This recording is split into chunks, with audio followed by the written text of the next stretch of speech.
punta lang tayo sa ating Chrome. Tapos, i-search natin dito, Google Translate. Google Translate.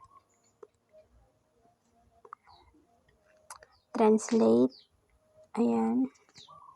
So, i-type lang natin ang pangalan natin dito. For example, sa akin, Angeline. So, gusto ko siya i-translate into Korean. Gusto siya Korean. So, makikita natin dito guys, sa ibaba. Na-translate na siya. So, i-copy-paste lang natin siya guys. I-copy-paste. Ito, i-click natin tong square. Ayan. So, na-copy-paste na natin yan. So, ang second step natin guys, ay punta tayo sa ating Play Store. Search natin dito, VPN LAT. Ayan guys. So, yan yung gagamitin natin na VPN. Para makapagpalit tayo ng ating pangalan sa Facebook.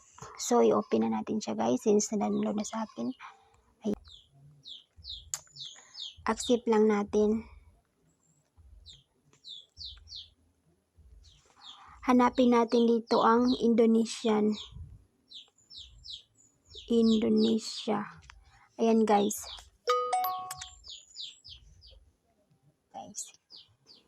So, dalawa ang pagpipilian natin dito. So, ito ang gamitin natin. Ito yung pipili natin sa ibaba. Ayan. Ayan. Connecting na siya.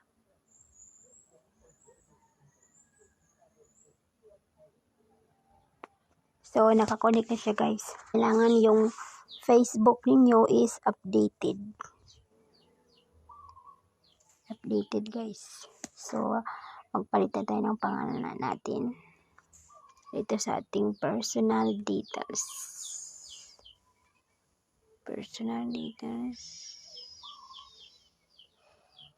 Yan guys. Wait lang.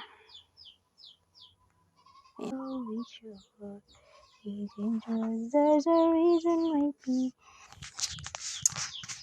third step na tayo guys. Yung i-lista natin yung pangalan natin. Ayan.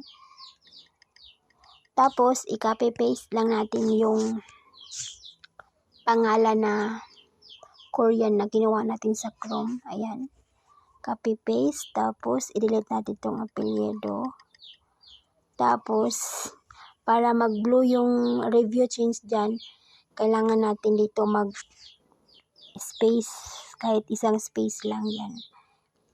Space sa ating last name. Ayan. Tapos, review change. So, ayan guys. Preview your name. New name. Ayan.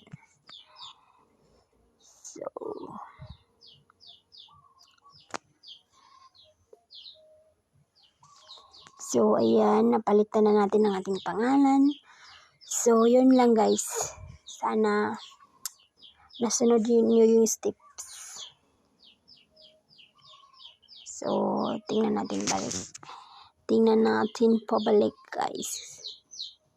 Napalitan na nga ba ang ating pangalan? Ayan. So, yun guys. Thank you for watching.